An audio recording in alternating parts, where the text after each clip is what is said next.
Welcome back. You are listening to the Mara Mkwanda Show on Salam Media. And joining me on the line right now is our favorite parenting coach, the founder of Munchkins. She's an international speaker and she's also an author, Angeline Selverson.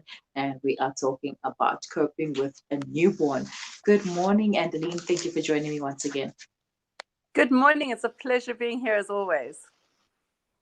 All right. So, coping with a newborn can be very overwhelming for especially first time parents. Um, uh, Staying with a newborn, especially first time moms, it's something that's not easy to do. I mean, I've been a new mom, and me having to come home from the hospital, having stitches and stuff, it was not something that was ideal. It wasn't the ideal situation.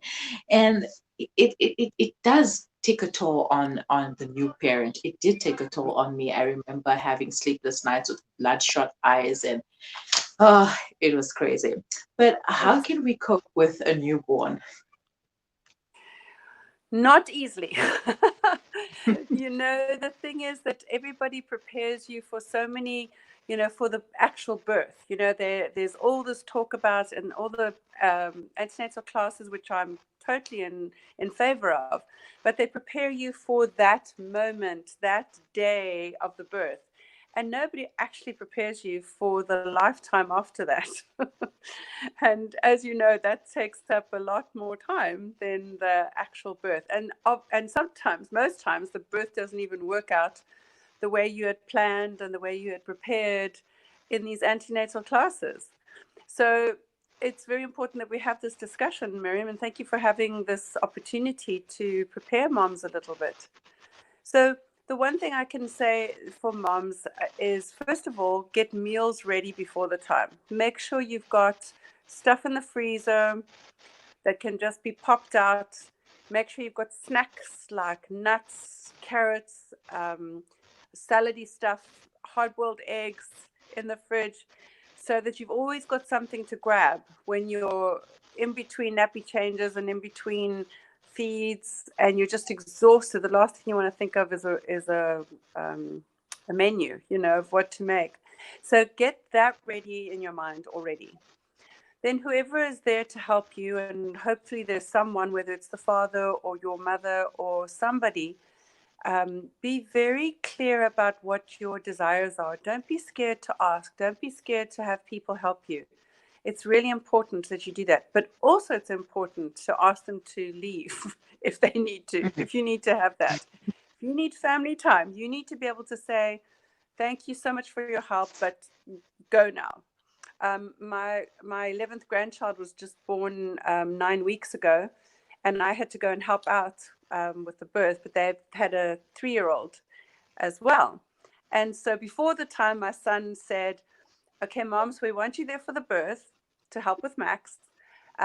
But then after a few days, we want you to go home so we can have some family time. We need to bond as a family and not have anybody else around.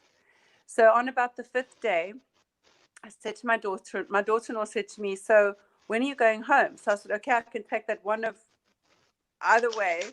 Would you like me to Mhm. go? And I said, because we had this discussion. My son and I talked about it and said, I'm going to stay a few days and go. And she looked at me and she said, that sounded really nice at the time, but now it doesn't sound nice for you to go. Can you stay till Christmas? So I said, well, my other daughter is having a baby now in 4 weeks' time in August. So she goes, okay, I'll let Mhm. you go for a week, but then you've got to come back till Christmas. But the point is that it all sounds really nice before the time. All the plans you make sound really nice. And that's good that you have a plan. But don't be scared to go to plan B, which is, you know what? I don't feel that way anymore. And then be free to voice that this is what I'm needing. I'm either needing space or, you know what? I need more help. But don't be scared to speak your mind. Another important thing is to be able to tell your spouse that, or your partner, what your needs are. And if you need him to be the buffer and him to be the person that says to everybody that's phoning, that's calling, that's sending meals, that's now in COVID, of course, luckily there aren't a lot of people able to visit. But if you need Mhm. him to be that person, you say, I can't see anybody. I don't want to see anybody. And he's got to say, you know what? She's really tired. She needs a rest. Thank you for your interest. Thank you for calling. Send a meal, but please Hmm. don't come until we're ready. And then Mm-hmm. don't be scared to order what you feel like having. If you don't want fish, then say make anything but fish. If you only want chicken meals, then say only chicken meals. Because people are happy to help, but they don't know how to help the way you want to be helped. So don't be, this isn't the time to consider everybody else's feelings and, make sure nobody's feelings are hurt. This is your time. This is your time to focus on your baby. This is your time to stay in bed the whole day and take the baby, put it to the breast, put it back in bed and sleep when baby sleeps. Don't be scared to do that. Look after yourself because the more stress you have, the more it affects your milk. The less rest you get, the more it affects your milk. And the best thing you can do for your baby right now is be the best cow that you can be, if you can. Mm-hmm. So the only way you can do that is by eating healthy foods and getting a lot of rest. Please remember that that's important. Eating healthy food is really important at this stage because if you Mm-hmm. don't, your baby can get colic. So we want to have very nutritious meals, a lot of green vegetables, a lot of salads, a lot of vegetables, a bit of protein, and try and stay away from the complex carbs as much as possible, especially after the baby's 2 weeks old. Then it starts affecting their digestive system and they start getting crampy and niggly and restless when your diet is high in complex carbohydrates. In other words, too much rice, too much potatoes, too much bread, too much, and it's easy to grab for bread. That's the first thing we grab when Mm-hmm. we're in a hurry and we just want to get something in our tummies. So try and focus on not having too much of those things in your diet so that you've got energy. Remember, complex carbs takes your energy away, sugars and breads and stuff. So focus on having healthy meals to build up your energy and your resources so that you can look after your baby. Mm-hmm. Now, I had a bit of a problem with the sleep part, sleeping when baby sleeps. I couldn't do that. First of all, my dad was not well, and my mom was working. She could only take off for a week, and she stayed with me for a week, and thereafter she had to go back to work. And I was at home helping out, and I was so tired. Tried to sleep when baby slept, but couldn't sleep because, like I said earlier on, helping out with my dad. So, how can we manage sleep deprivation in such situations? It's really difficult. They say sleep when the baby sleeps. But what we forget is that the baby's feeding 3 to 4 hourly, but it takes an hour to feed the baby and to change the nappy and Exactly. before you know it, and it's time to burp, and then there's time in between that. And really, if you can tuck your baby under your arm safely and just, especially for those first 6 weeks, as much as possible, just cuddle, skin on skin, baby under your arm, and relax. Because you know what happens the minute you hit your head on the pillow, then the baby needs to be winded or needs to be, Mm. fed or whatever. And the first 2 weeks, the nicest part I found was to have baby lying on my chest, baby on the tummy, on your chest, and you seem to just relax because you don't have to jump up. You can just pat and burp and just fall asleep again, and you're not suffocating your baby. And I just found on the chest was like the best place for baby to sleep. But and then the other problem is that in that little space of time, that little gap you've got, your mind goes, okay, I need to get the dishes washed. I need to Yes.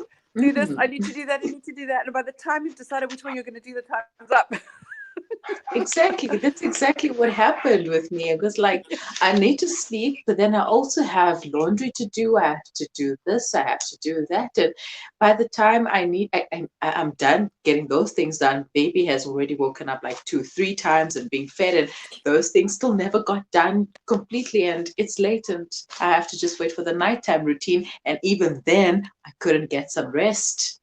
Oh, Exhausted, it was a crazy exhausted. first journey. So especially those first 6 weeks, as much as Mhm. possible, let baby sleep on your chest, and as much as possible, when you do have things to do, put the baby in a wrap. in the Moby wrap, you know, in those nice wraps that you, Mm-hmm. because then they stay asleep and you get the work done. So that the next sleep, all that stuff is done, and the next sleep you can actually go and have a good sleep. So Mm-hmm. plan your And day that way, and let the dishes pile up and let the washing pile up if you need sleep. You know, there'll always be washing. So true, don't think your house especially has to now be in winter. beautifully clean. Yeah. You know, and if your house, if you're a real clean freak, try and breathe. Try and just do some nice breathing exercises that'll calm you down and help you to realize that it's okay if my house isn't spotless. It's really not a time to have a house spotlessly clean. And it doesn't matter who's coming to visit, which they shouldn't be right now anyway. It doesn't matter what your house looks like. That's not a life sentence. It's not what it doesn't. It's not a precursor of your character. It's not. It doesn't define you. It's really a Mm-hmm. time where you need to sleep and eat and feed baby. Sleep and eat and feed baby. And once you fed the baby, as much as possible, give it over to your partner or somebody who's helping you to burp so that you can go and lie down and sleep. So your Mm-hmm. bonding I time, wish I your holding time is nursing time. I wish I knew this earlier so that I could have left those dishes piling up and the laundry. And it's only now that I do it, and she's 2 years old, and I'm like, hey, you know what? She is a toddler. She's still a baby. It doesn't matter if my house is not spotless. She's a kid, and she's going to make a mess anyways. Even if it's clean, she's going to make a mess. So leave me alone and let me just continue doing and focusing on other things of importance. Now, how can we cope with a newborn without support from a partner, the father, or family? It's really hard, and give yourself a bit of grace if you are doing that. It's hard enough when you do have help. But even for those people that don't have partners, they will have friends. And don't be scared to call on your friends. It's really important to do that. I also encourage moms to use a pacifier, a dummy. It's Mhm. like having a second person around. It's such a help. If you have an issue with dummies, reconsider, because and keep trying different ones. And remember, in the beginning, they push it out with their Yeah, tongues automatically, and then people think, oh, they don't want a dummy.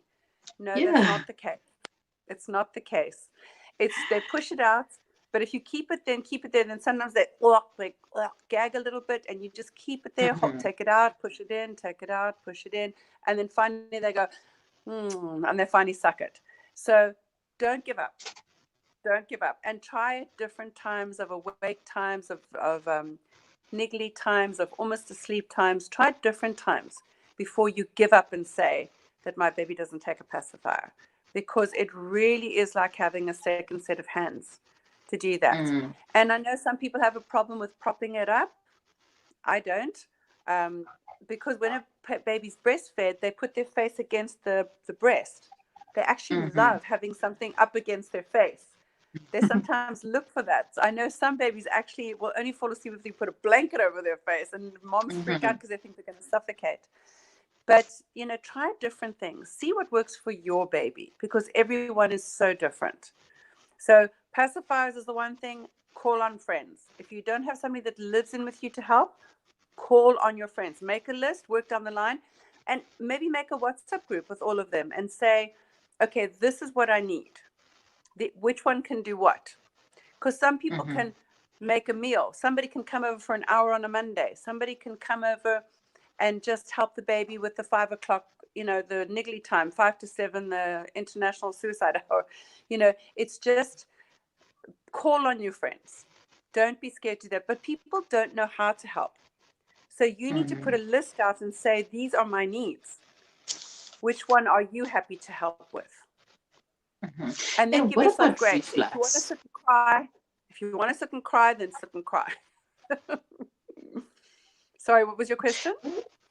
What about reflux? I know my baby had a problem with reflux. She would feed, and then after burping, she would throw up. And so that kind of hindered her sleeping patterns and my sleeping patterns and her feeding as well, because then she would feed more and sleep less because of the reflux that was happening. Right. So with reflux, put a cushion under the mattress, not put the baby on the cushion. Put it under the mattress so that it's just slightly elevated, not upright, just slightly elevated. Make sure that after you've fed that you burp. You don't put down straight after the feed. But more important than anything else is that you have to remember that that's often to do with what you're eating. If you've got Mhm. dairy and wheat in your diet and your child is prone to reflux, it can affect them. So I would first try eliminating things like coffee, chocolates, um, dairy, and wheat, and see if the reflux improves. Mhm. All right. Is And it necessary to have? Mhm.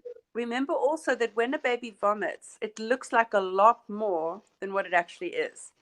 So don't Mm. think, oh, there comes the whole feed. It's mixed with saliva, with gastric juices. You know, it's mixed with stuff. So it's not really a whole bottle that's been poured out on the bed. Okay.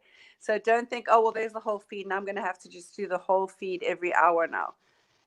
Be careful of if you're cluster feeding, then your baby will drink less. If you put a pacifier in when you think they're not really hungry but they're crying again, then put a pacifier in, and it helps them to stretch to the next feed. But if you feed every 2 hours because you think that that's unsettledness is hunger, you're going to cluster Mm. feed, and they're not going to do a proper feed every 3 to 4 hours. Mhm. All right. And Okay, that's one that of the makes biggest sense. mistakes. That's one of the Yeah. biggest mistakes that parents do, especially around the 6 week mark, 6 to 8 week mark. And that's why we like to help moms around the 6 to 8 weeks marks to get into a good habit of getting children into a routine of 3 to 4 hours, because moms tend to think every 2 hours when they cry, they want to be at the breast. Well, no, they want to suck, but they want to go to sleep, not necessarily feed. Uh-huh. So instead of cluster feeding, try the pacifier, putting them down, patting them gently, going shh, and that'll get them back to sleep without having to nurse to go back to sleep. Okay. And now I don't. Um, I'm not of the. Sorry. I used to always carry a towel around with my baby because she was always throwing up and vomiting. I know I've got pictures of her, of us with towels on my shoulder, and yeah, I don't miss those days. But, anyways, speaking about earlier on, you mentioned having planning beforehand for the arrival of baby. Now, what about a routine? Should we also have a set routine in place just to help us out once the baby has arrived and we're back at home? So you're talking about the baby's routine? Yes. So the first 6 to 8 weeks, we believe in demand feeding. If the baby cries, change nappy, make sure it's warm. Make sure that once you fed the baby and you put them down on the in their beds, that isn't cold. Because oftentimes parents will say, as soon as I put my baby down, they cry. Well, sometimes it's because the bed is a bit cold. So look at that. Then also, the routine doesn't really kick in until about 6 weeks. That's when you can Okay. start looking at a routine.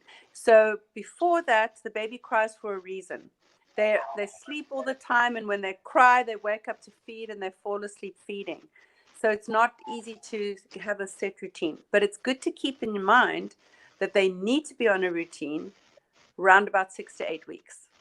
Then we can work Mm-hmm. towards a routine. And I'm happy to send anybody that wants to contact us. We give them routines to work towards, but it's not a rigid routine. It's a guideline to help parents, because all children are different, but it's a guideline to help you into planning your day, planning their meals, and getting them in a predictable routine, which gives the child security because they know what's coming next. And you learn to recognize what their cry is. Because those first 6 weeks, you're getting used to what their cry means. Is it I'm comfortable? Is it I'm tired? Is it I'm hungry? And that can switch in 2 seconds. I mean, it can go from a wah, I've got a burp, I want to burp, to a wah, I want to sleep, to a blah, actually I'm hungry. Yes, it's very difficult to follow those patterns, but hey, we live to learn. How can people get some more information? Is it available on Munchkins? Munchkin's website, munchkins.me. It's on that website, and we've got coaches on Zoom ready, willing, and able to help you with any problems relating to children, whether they're newborn, whether it's pregnancy.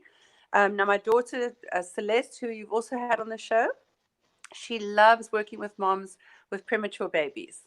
She had 3 premature babies, and she's very helpful when it comes to that, and multiple births.